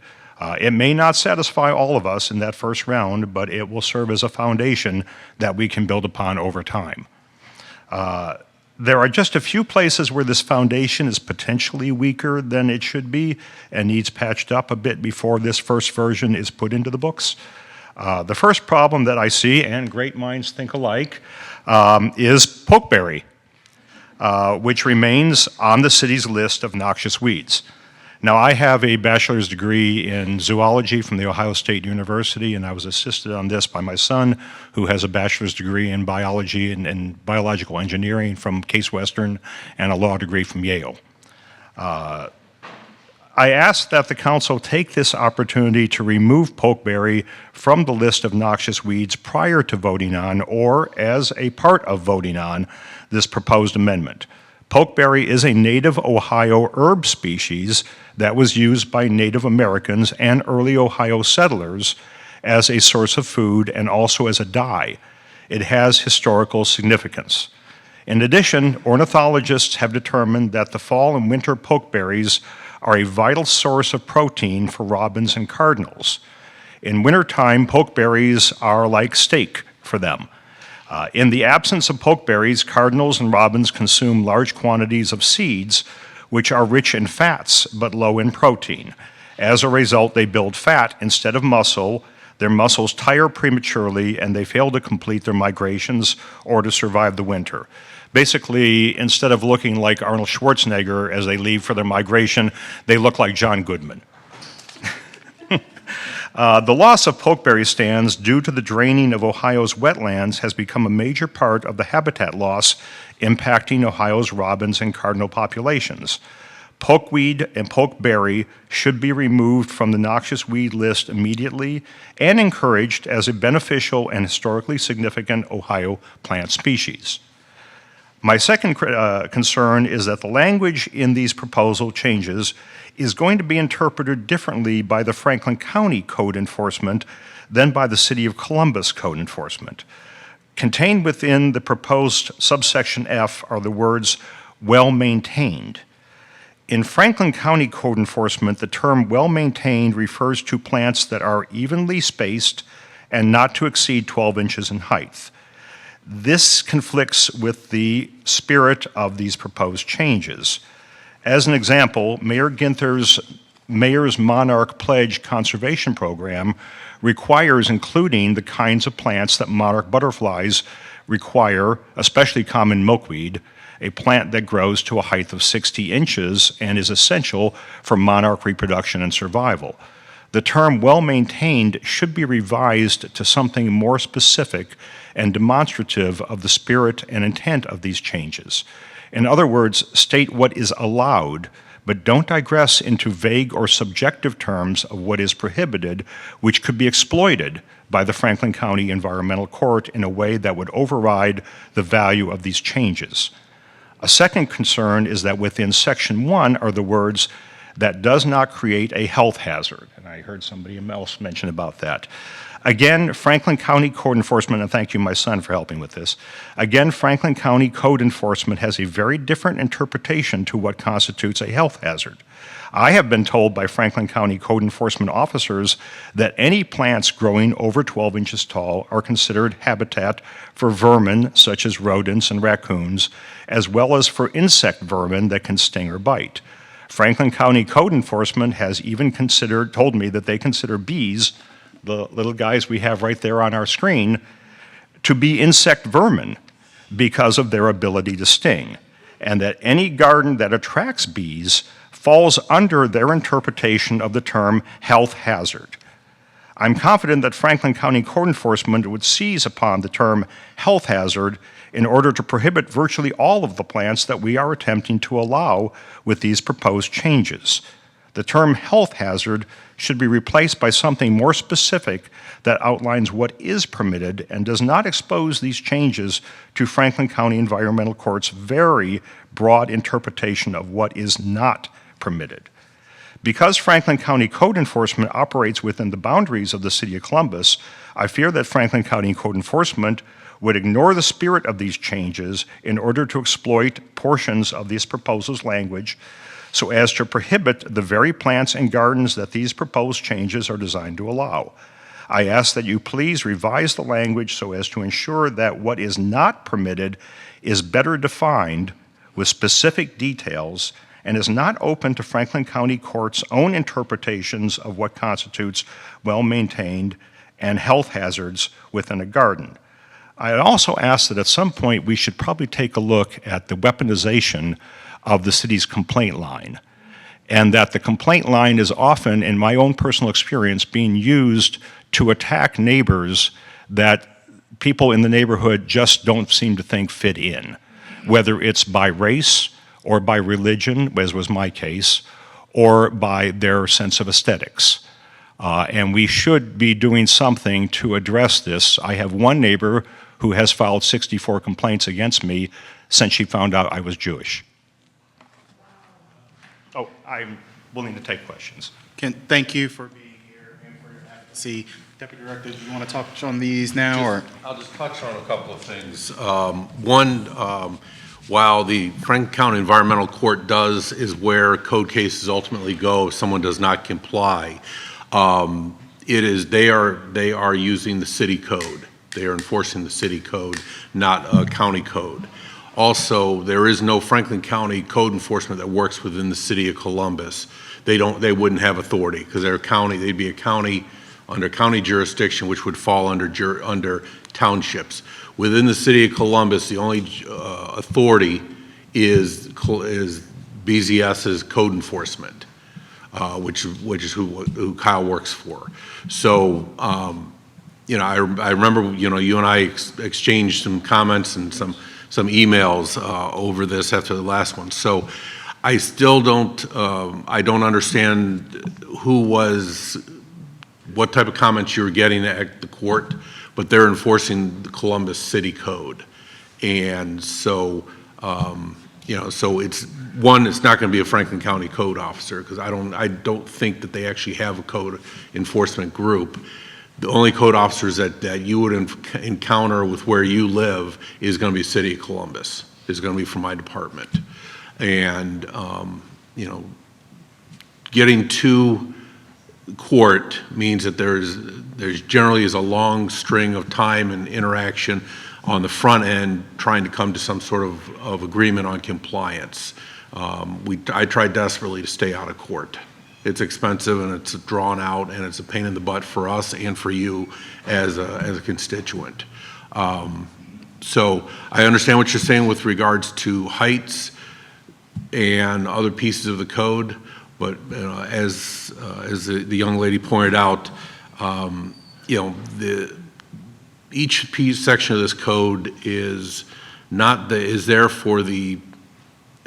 because somebody has violated in an extreme fashion, and that's more what we're looking for. As I said before, there are violations on all parcels, but it's not for the average person. It's for the person that is going to the extreme, that is, in this case, maybe not taking care of their property, or letting vermin run loose, or having trash and debris out there, or not maintaining their house in a fashion that brings down the rest of the neighborhood. And I'm not saying that's anything that you've done. I'm just talking about in generalities.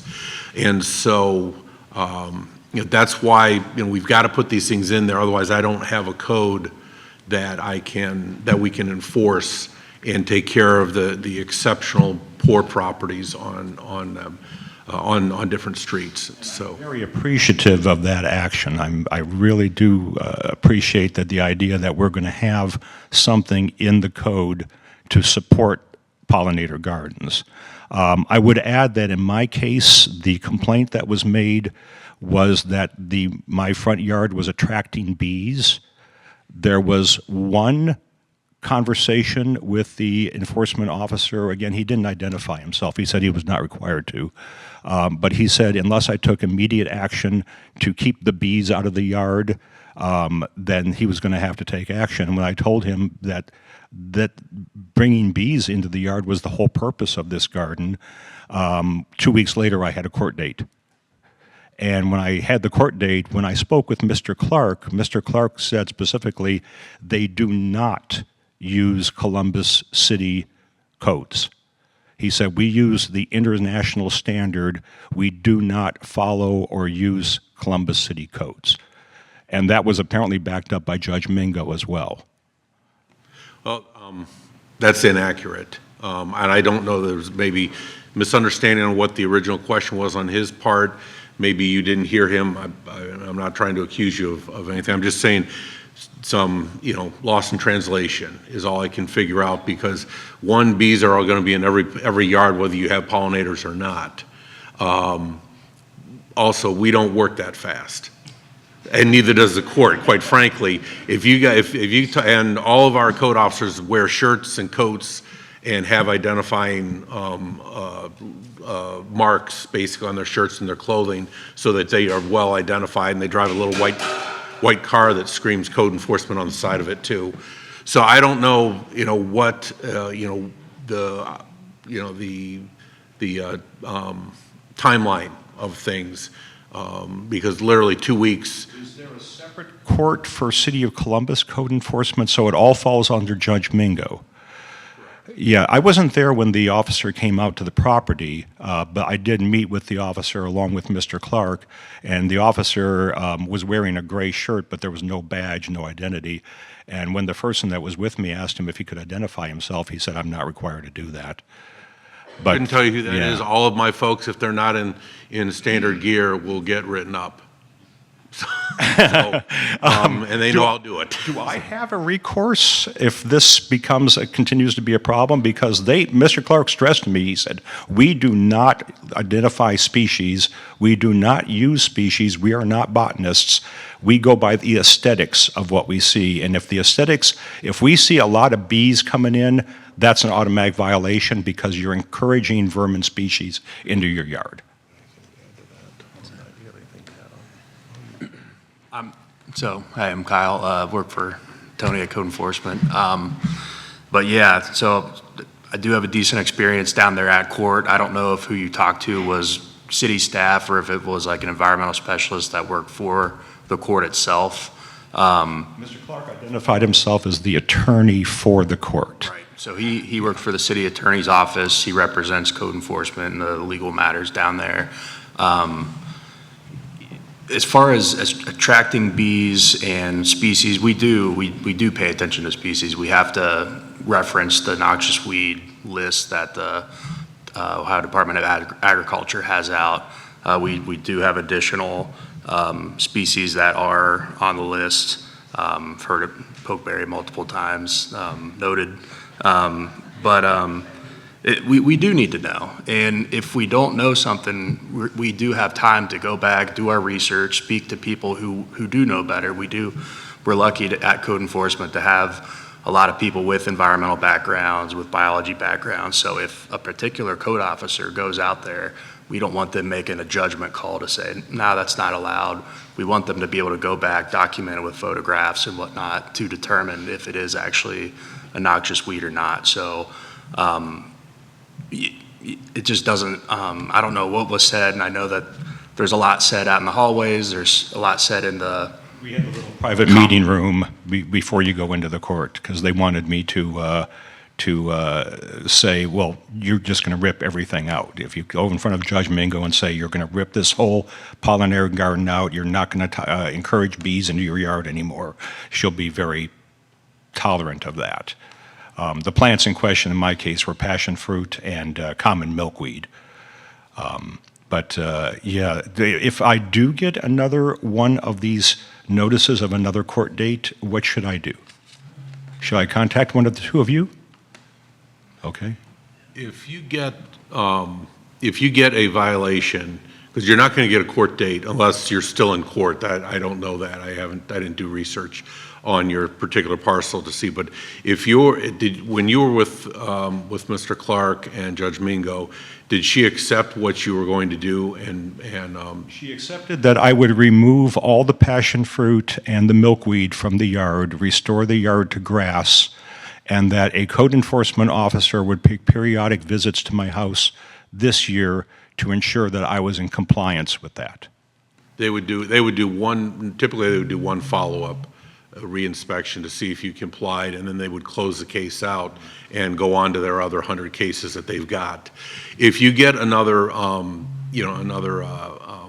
violation for something along these lines, ask to reach out to the supervisor, because in your area it's Dan McCann, I believe. But Dan's been around a long time, and if you don't get resolution there, you can reach out to me. Okay, very good. Thank you. I appreciate that.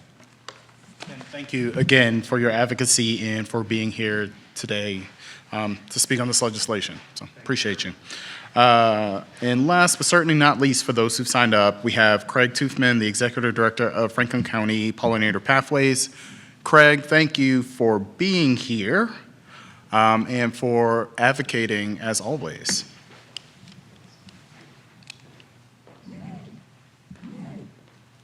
Thank you yourself.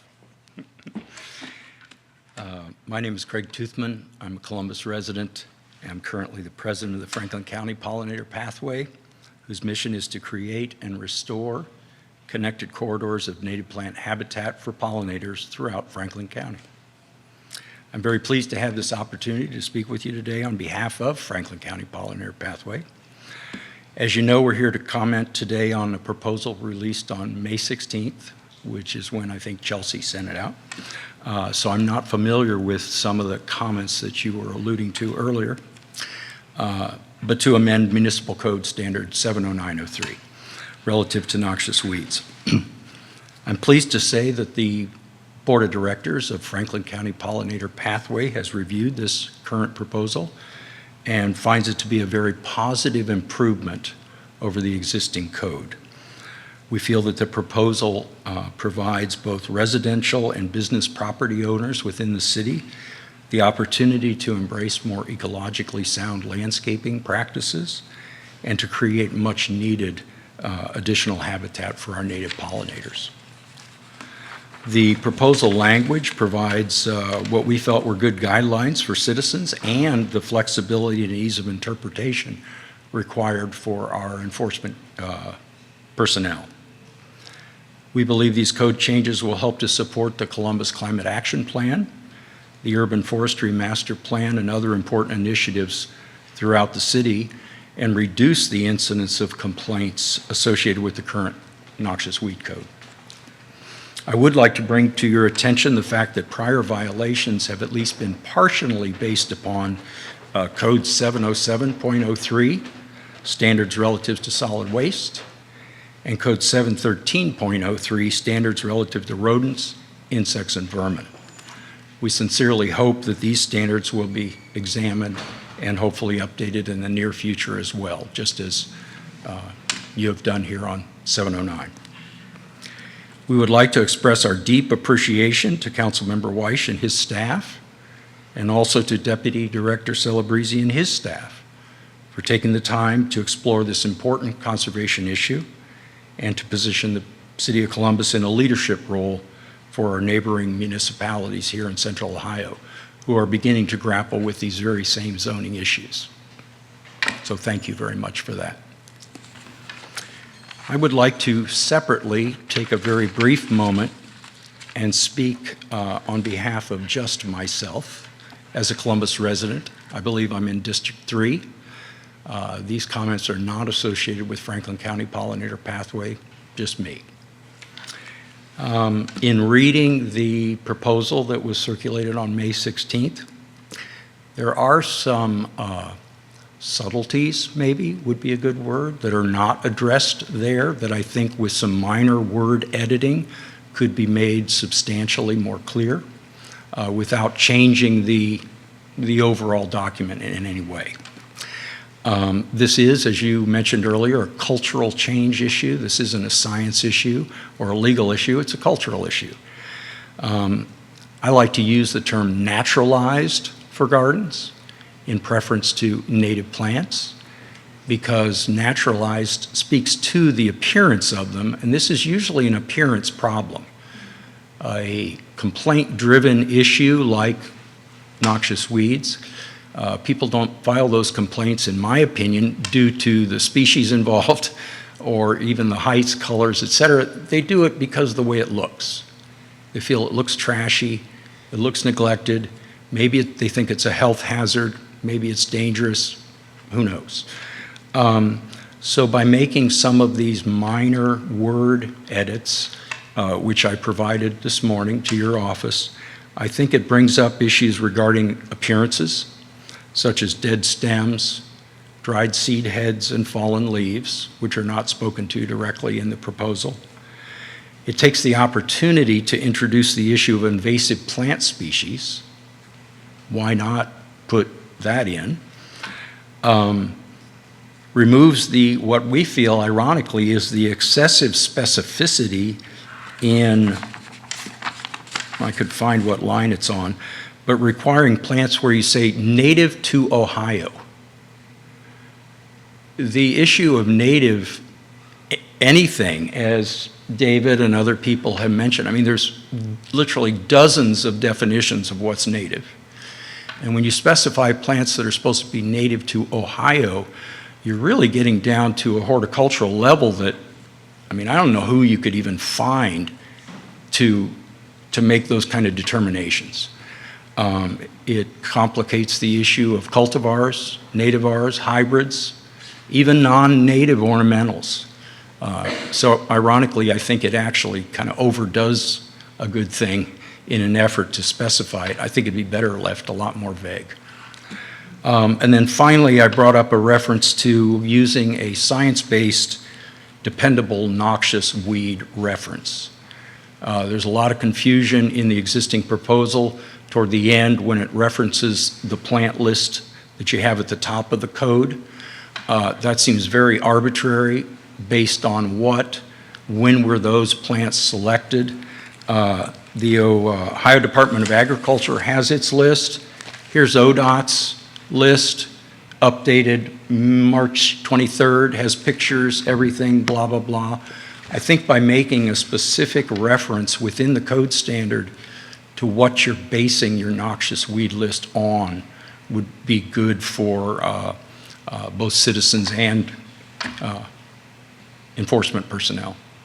And in closing, I'd like to say personally, I don't think there should be any need, training is obviously a wonderful thing, but I don't think there should really be any need for zoning enforcement personnel to become horticulturalists. I mean, that's not their job. They should be able to do what they always do, based on a cultural interpretation, make a judgment on the property based on its appearance and the intentionality of the gardens. Are there borders? Are there paths? Are there buffers? Are there setbacks? Is it on the sidewalk or not? Maybe there's signage from Pollinator Pathways or National Wildlife Foundation or any of the other conservation organizations. A zoning enforcement officer ought to be able to look at that in less than a minute, literally from inside their car, be able to realize you're looking at an intentional, naturalized garden, hopefully for pollinators, and not a neglected property. Again, thank you very, very much for your efforts in working to do this for the entire population of the city of Columbus. Thank you. Craig, appreciate you being here and for the continued advocacy. Did you all want to speak to any of those points now, or we can talk? Good. Yeah. I think we're good. Thank you so much. As you would expect, to meet with anyone at any time and kind of walk through, as David kind of alluded to, just trying to nitpick some of these details out. But I think putting some little word in it will really take this solid proposal and really polish it up a little bit. Thank you very much. Well, we appreciate you being here. And just a reminder, we'll get all of the written testimony, things that we've received from folks, onto the website, on my council page, on the City Council's website, for folks to kind of review themselves. We want to, again, be transparent so folks are seeing the information that we're receiving to kind of help make determinations on what this policy looks like going forward. As always, we want to open it up. So if there are people in the room who did not have sign up, they are welcome to provide some remarks. And if you'll just identify yourself and spell your first and last name for the staff, that'd be great.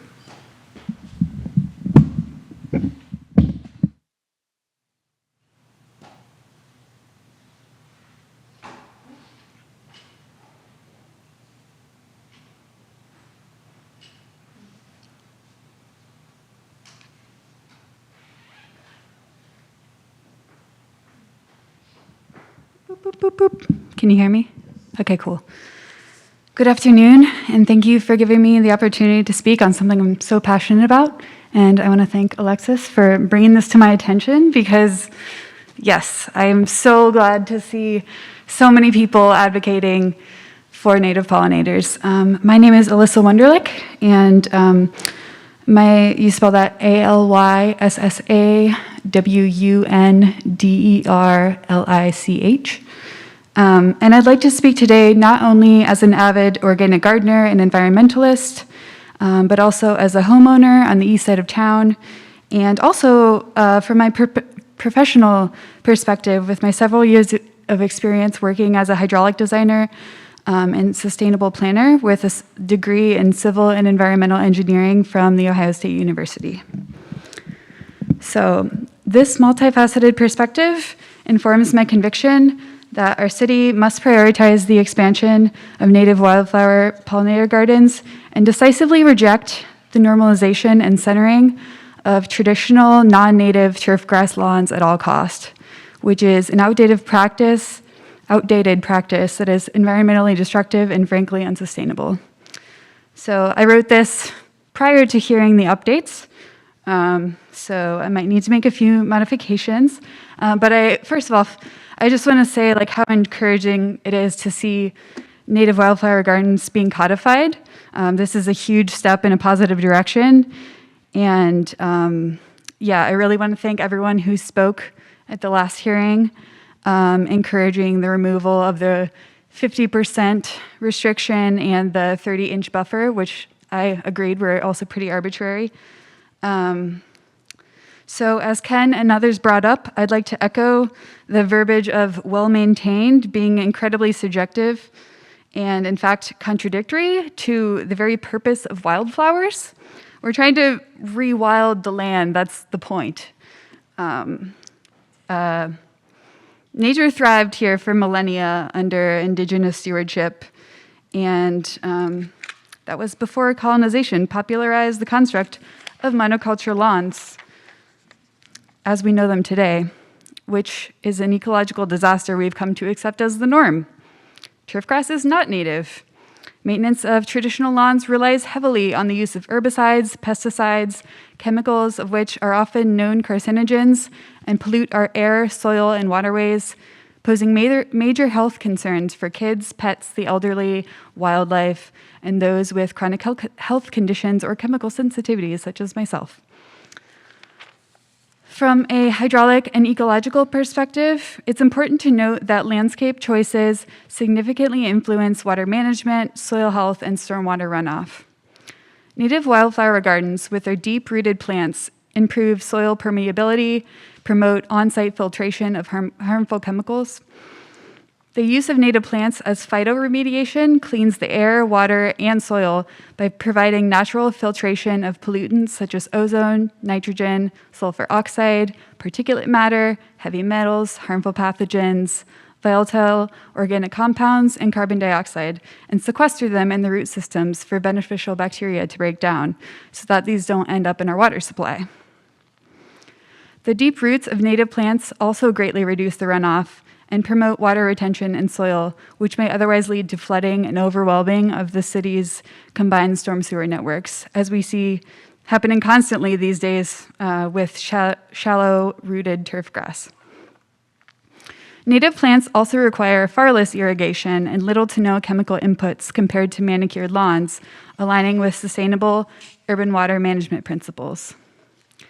These benefits are vital for proper environmental stewardship, especially in the face of rapidly accelerating climate collapse and increasingly more frequent and intense severe storm events.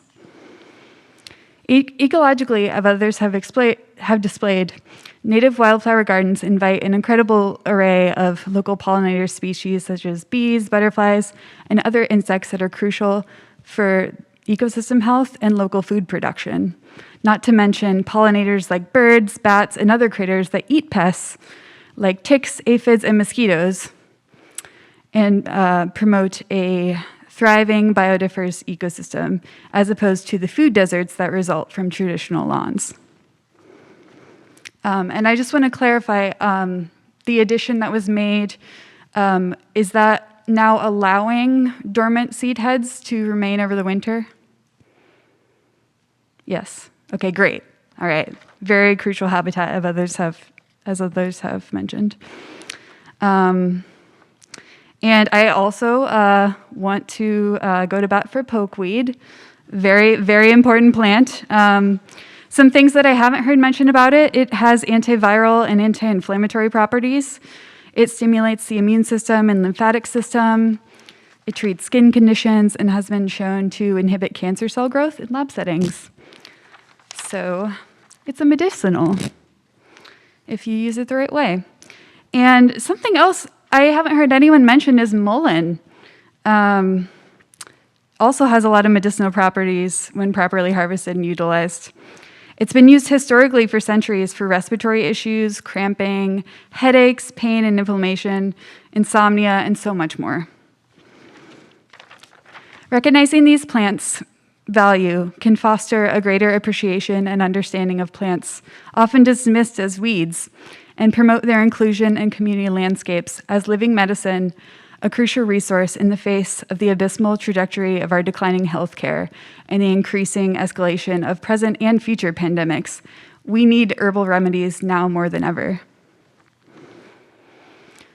I'd also like to stress the importance of both educating code enforcement officers on the benefits of these species, knowing that they will never fully become horticulturists, and native wildflowers more generally, as well as encourage them to bring qualified professional botanists on their on-site inspections before they write citations, or at the very least, encourage them to download an app such as iNaturalist instead of having to flip through a book on their own about species they may not be familiar with.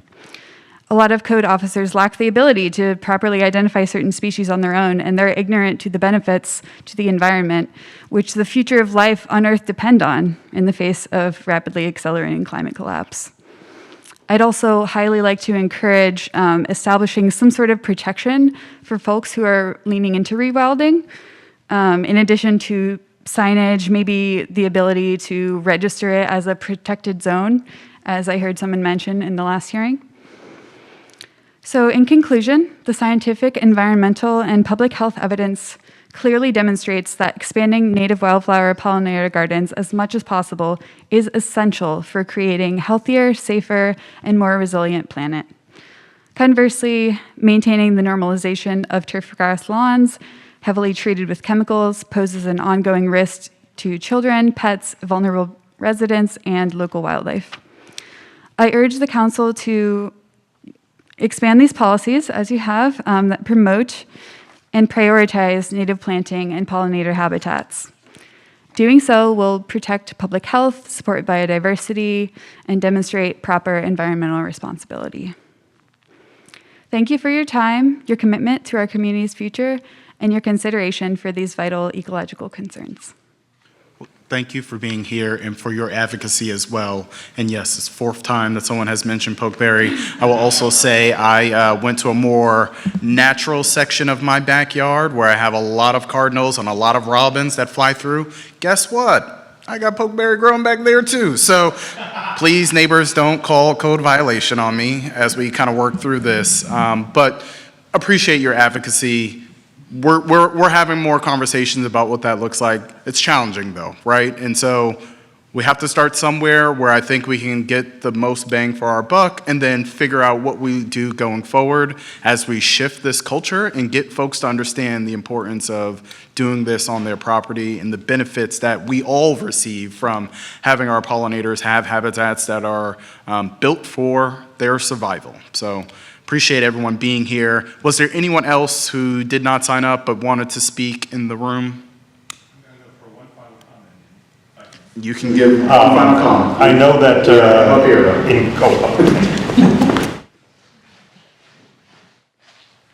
I don't know as I've heard anybody else here that's in Clintonville, but in Clintonville we have, oh, we do. Oh, very good. In Clintonville, oh, I know you.